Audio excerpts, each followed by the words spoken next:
गांव में रामू नाम का एक किसान अपनी पत्नी और 4 बेटों के साथ रहता था।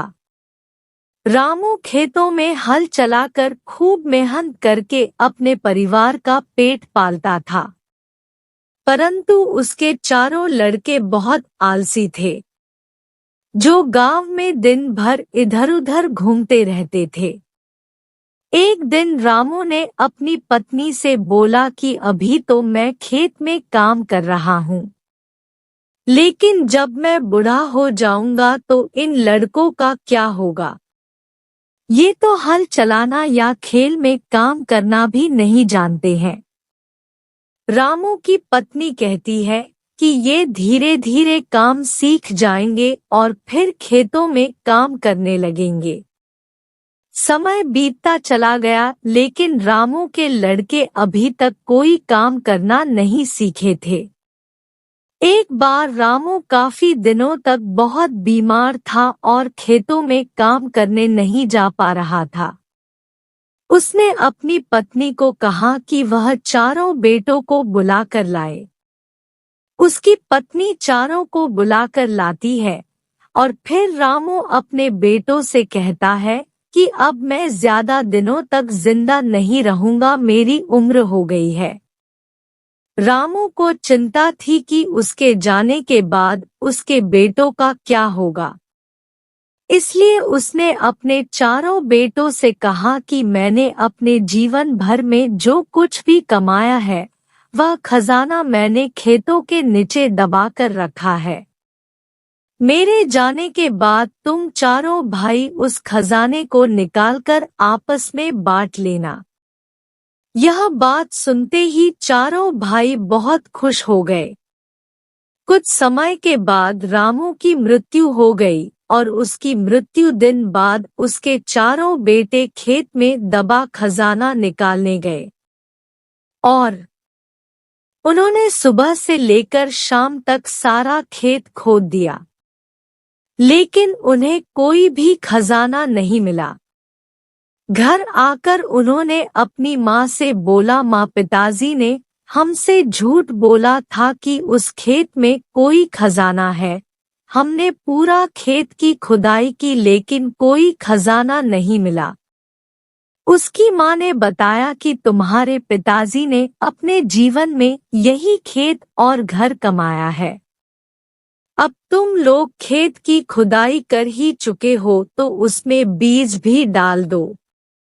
इसके बाद चारों भाइयों ने बीज बोए और माँ के कहानुसार उसमें पानी देते गए। कुछ समय बाद फसल पककर तैयार हो गई, जिसको बेचकर सभी को बहुत मुनाफा हुआ, जिसे लेकर वह अपनी माँ के पास पहुँचे। माँ ने कहा कि तुम्हारी मेहनत ही असली खजाना है, यही तुम्हारे पिताजी तुमको समझाना चाहिए। कहानी से सीख: हमें आलस्य को त्याग कर कठिन परिश्रम करना चाहिए, क्योंकि मेहनत ही इंसान की सबसे बड़ी दौलत है।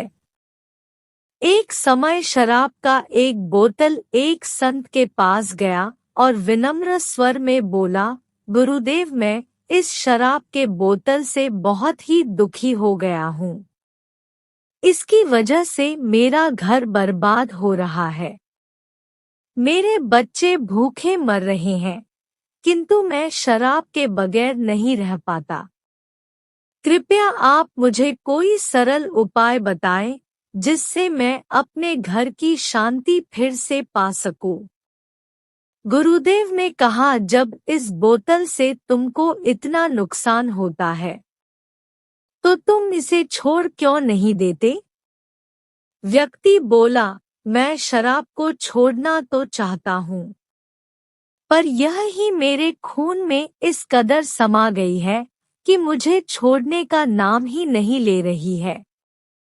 गुरुदेव ने हंसते हुए कहा, कल तुम फिर आना, मैं तुम्हें बता दूंगा कि शराब कैसे छोड़नी है।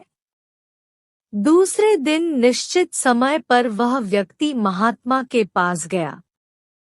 उसे देख महात्मा झट से खड़े हुए और एक खंभे को कसकर पकड़ लिया। जब उस व्यक्ति ने महात्मा को इस दशा में देखा तो कुछ समय तो वह मौन खड़ा रहा, पर जब काफी देर बाद भी महात्मा जी ने खंभे को नहीं छोड़ा तो उससे रहा नहीं गया और पूछ बैठा कि गुरुदेव, आपने व्यर्थ इस खंभे को क्यों पकड़ रखा है? गुरुदेव बोले, वत्स, मैंने इस खंभे को नहीं पकड़ा है, यह खंभा शरीर को पकड़े हुए है। मैं चाहता हूँ कि यह मुझे छोड़ दे, किंतु यह तो मुझे छोड़ ही नहीं रहा है। उस व्यक्ति को आश्चर्यचकित हुआ। वह बोला, गुरुदेव, मैं शराब जरूर पीता हूँ मगर मूर्ख नहीं हूँ। आप जानबूझकर इस खंभे को कसकर पकड़ रखा है। यह तो शराब है, यह आपको क्या पकड़ेगी? यदि आप दृढ़ संकल्प कर लें तो इसी वक्त इसको छोड़ सकते हैं।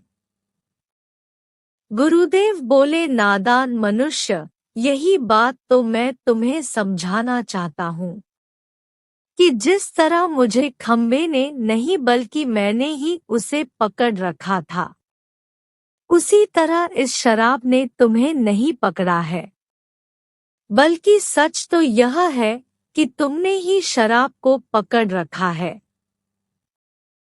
तुम कह रहे थे कि यह शराब मुझे नहीं छोड़ रही है, जबकि सत्य यह है कि तुम अपने मन यह दृढ़ निश्चय कर लो कि मुझे इस व्यसन का त्याग अभी कर देना है, तो इसी वक्त तुम्हारी शराब पीने की आदत छूट जाएगी। वह शराबी गुरु के इस अमृत वचनों से इतना प्रभावित हुआ कि उसने उसी वक्त भविष्य में कभी शराब न पीने का दृढ़ संकल्प किया। उसके घर में खुशियां लौट आई और वह शांति से जीवन यापन करने लगा। कहानी से सीख। इस कहानी से हमें शिक्षा मिलती है कि जीवन में कोई भी व्यसन ऐसा नहीं है जिसे एक बार ग्रहण किए जाने के बाद छोड़ा ना जा सके। अगर मनुष्य चाहे तो बड़ी से बड़ी बुराई का त्याग कर सकता है।